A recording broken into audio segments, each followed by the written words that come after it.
Today's video I'll teach you guys how you can fix Spotify playing random songs. Now many first users might think that when you're trying to play songs from a playlist and it's just playing random songs from the playlist and you want them to go in order, but you cannot do that. So I'll teach you guys how to fix that. But before that, if you're new to our channel, go down below and hit the subscribe button so you don't miss out on upcoming videos. Now let's start. First, just open up your Spotify. And after you open up your Spotify, just open up the album that you want to play or the playlist you want to play. So I'm just going to open Bruno Mars. Now random songs play because you've turned this shuffle button on right there.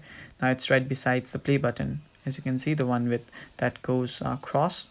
Now if you play it like this, the whole playlist is going to play on random, so it's not going to go in order. So to avoid that, what you need to do is just turn this off.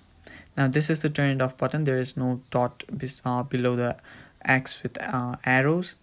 So that's how you play songs in order, guys. That is pretty much it. That is really simple. So I hope you guys found the video helpful. Thank you for watching. Stay tuned for more. Bye bye.